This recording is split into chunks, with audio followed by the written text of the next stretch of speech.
ఈ ఆలయాన్ని 670 నుండి 695వ సంవత్సరాల కాలంలో పల్లవ రాజైన పరమేశ్వరవర్మన్ అత్యంత అద్భుతంగా నిర్మించారు.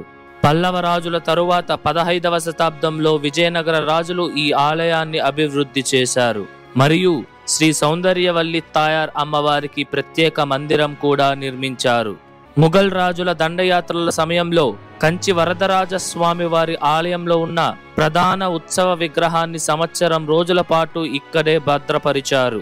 ఈ ఆలయం నుండి కాంచీపురంలోని వరదరాజస్వామి వారి ఆలయానికి ఒక పెద్ద స్వరంగ మార్గం కూడా ఉంది. ఇంతకి పల్లవ రాజైన పరమేశ్వరవర్మన్ ఎవరు? హాయ్, హలో, నమస్తే, వెల్కమ్ టు అవర్ ఛానల్ ఆలయ యాత్ర. ఈరోజు మనం ఒక అద్భుతమైన వైష్ణవాలయాన్ని అయితే దర్శించబోతున్నాం అన్నమాట.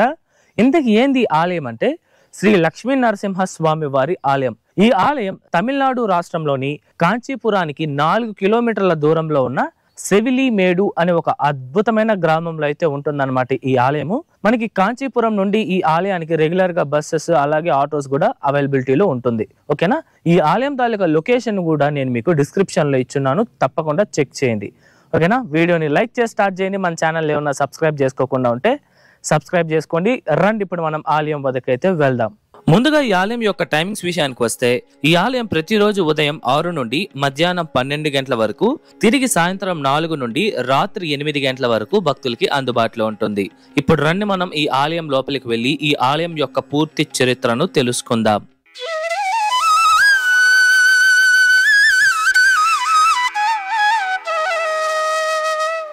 కాంచీపురం ఈ నగరం అనేక చారిత్రాత్మక సంఘటనలకు మరియు బ్రహ్మాండమైన ఆలయాలకు ప్రసిద్ధి కాంచింది. ఈ కాంచీపురం ఎంత పురాతనమైనదంటే ఇది మహాభారతంలోని ద్రవిడ రాజ్యంలో భాగం అని కూడా పురాణాలలో పేర్కొనబడి ఉంది. పూర్వం 2వ శతాబ్దంలో తొలి చోళరాజులు ఈ కాంచీపురాన్ని పరిపాలించారు. తర్వాత 3వ శతాబ్దం నుండి పల్లవ రాజులు కాంచీపురాన్ని రాజధానిగా చేసుకుని 9వ శతాబ్దం వరకు, అనగా దాదాపు 500 సంవత్సరాల పాటు అద్భుతంగా పరిపాలించారు. వాళ్ళ ఈ 500 సంవత్సరాల పరిపాలనా కాలంలో ఏకాంబర్నాథర్ ఆలయం, వరదరాజస్వామి వారి ఆలయం, కంచి కామాక్షి అమ్మన్ ఆలయం, వైకుంఠ పెరుమాల్ ఆలయం, కైలాసనాథర్ ఆలయం మరియు ఉలగనంద పెరుమాల్ ఆలయాలతో పాటు అనేక ఆలయాలను నిర్మించారు. ఈ పల్లవ సామ్రాజ్యం 3 నుండి 9వ శతాబ్దం కాలంలో దక్షిణ భారతదేశాన్ని పరిపాలించిన అతి పెద్ద సామ్రాజ్యం. పల్లవులు తరువాత కాంచీపురాన్ని 10వ శతాబ్దం నుండి 13వ శతాబ్దం వరకు చోళరాజులు పరిపాలించగా 14 నుండి 16వ శతాబ్దం వరకు విజయనగర రాజులు పరిపాలించారు. ఈ 2 రాజవంశాలు కాంచీపురంలోని అనేక ఆలయాలను అభివృద్ధి చేసి మరికొన్ని ఆలయాలను నిర్మించారు. ఈ 2 రాజ్యాలు కూడా ఈ నగరానికి ఎన్నో దానాలు చేసి ఎంతో గొప్ప పరిపాలనను అందించారు. వీరిద్దరి తరువాత 17వ శతాబ్దంలో మరాఠా రాజులు, 18వ శతాబ్దంలో బ్రిటిషర్లు ఈ నగరాన్ని పరిపాలించారు. 6 నుండి 9వ శతాబ్దం కాలంలో కాంచీపురం 2 భాగాలుగా ఉండేది. ఒకటి విష్ణు కంచి, దీనినే చిన్న కంచి అని పిలుస్తారు. మరొకటి శివ కంచి, దీనిని పెద్ద కంచి అని పిలుస్తారు. ఈ కాంచీపురంలో దాదాపు 1000 ఆలయాలు ఉన్నాయి. అందుకనే ఈ నగరాన్ని ద ల్యాండ్ ఆఫ్ 1000 టెంపుల్స్ అని పిలుస్తారు.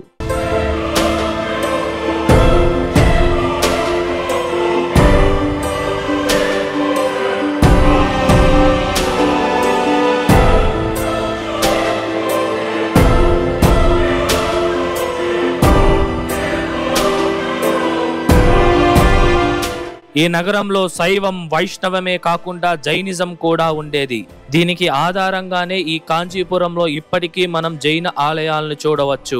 అందులో ఒక్కటే ఈ త్రయోగనాథ ఆలయం. ఈ ఆలయం దాదాపు 1200 సంవత్సరాల పురాతనమైనది. మీరు ఈ ఆలయం గురించి తెలుసుకోవాలంటే కామెంట్స్ లో తెలియజేయండి, నేను నెక్స్ట్ ఆ వీడియోను కూడా చేస్తాను. అలాగే ఈ 108 దివ్య దేశ ఆలయాలలో కేవలం ఈ యొక్క కాంచీపురంలోనే 15 ఆలయాలు ఉన్నాయి. అలాగే కంచి పురాణం ప్రకారం ఈ కాంచీపురంలో 108 శివాలయాలు ఉన్నాయి. అందులో దాదాపు 5 పాదలపెట్ర స్థలాలు కూడా ఉంది. మన ఛానల్లో ఇదివరకే దివ్య దేశాలను మరియు పాదలపెట్ర స్థలాలను చేసి సిరీస్ గా చేయడం జరిగింది. మన ఛానల్ ప్లేలిస్ట్ లో ఒకసారి చెక్ చేయండి. ఇలా ఎన్నో ఆలయాలను మరియు నాగరికతకు పేరుగాంచిన ఈ కాంచీపురాన్ని ఎందరో రాజులు పరిపాలించారు. అందులో 670 నుండి 695 సంవత్సరం కాలంలో పరిపాలించిన పల్లవరాజే ఈ పరమేశ్వరవర్మన్.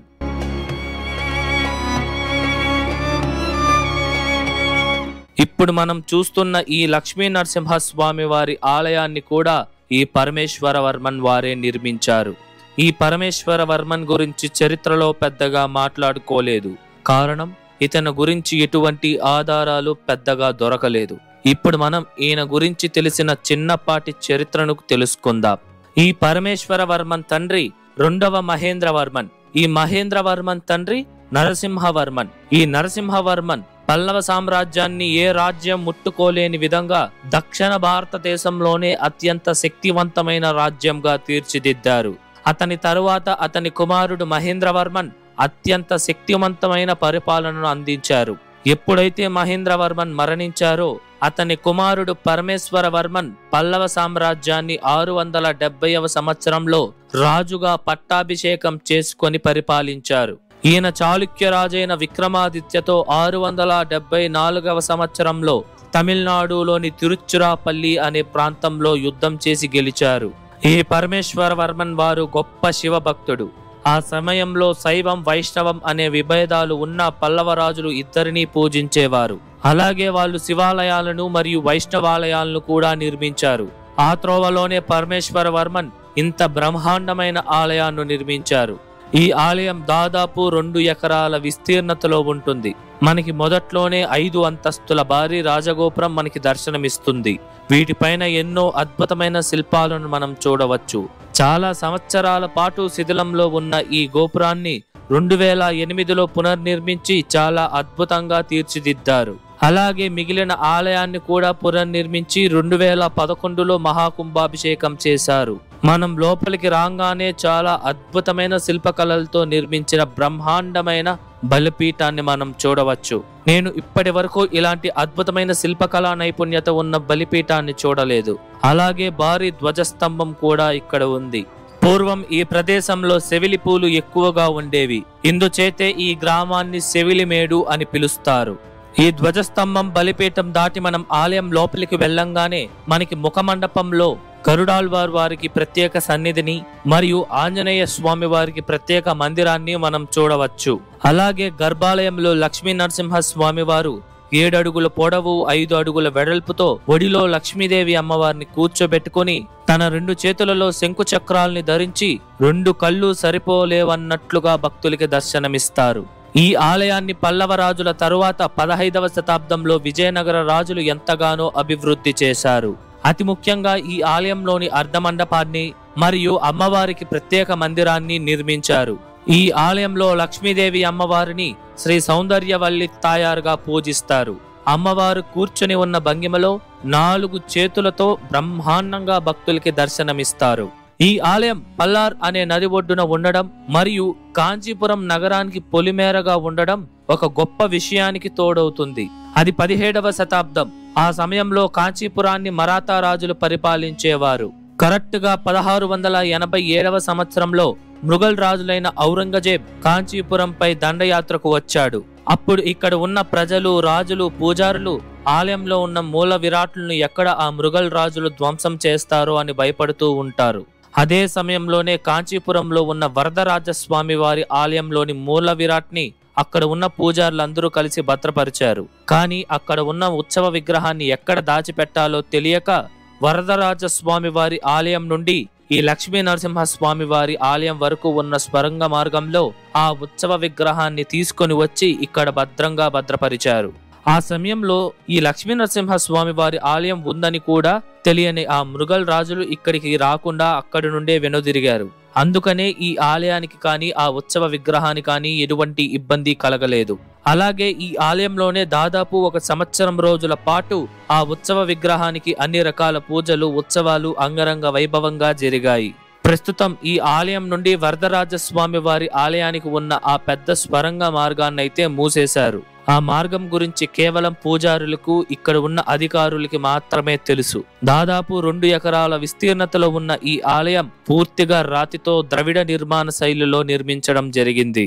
ఈ ఆలయం చాలా ప్రశాంతంగా, మనసుకి ఎంతో ఆహ్లాదకరంగా ఉంది. ఈ ఆలయంలో జరిగే పండుగల విషయానికి వస్తే సెప్టెంబర్, అక్టోబర్ నెలల్లో బ్రహ్మోత్సవాలు, వైకుంఠ ఏకాదశి, ఏప్రిల్, మే నెలల్లో వచ్చే నరసింహ జయంతి రోజున పూజలు ఘనంగా నిర్వహిస్తారు.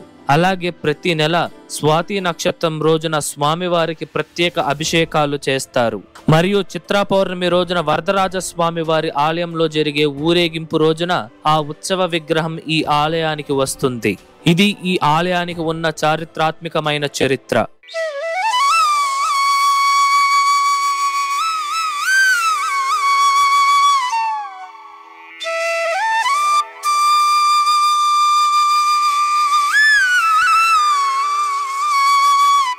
ఇదండి ఇవాళ వీడియో ఎలా ఉంది, నచ్చిందా?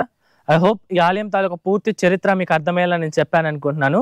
మీకు ఎటువంటి డౌట్స్ ఉన్నా సరే మర్చిపోకుండా కమెంట్స్లో తెలియజేయండి, నేను మీకు పక్కా రిప్లై ఇస్తాను. అలాగే ఈ వీడియోకు ముందు మన ఛానల్లో 276 పాదలపెట్ర స్థలాలలో రెండైన మాసిలా మనీశ్వర స్వామివారి ఆలయం, అలాగే తిరుమాల్పూర్లోని మణికంఠేశ్వర స్వామివారి ఆలయం కూడా ఉంది.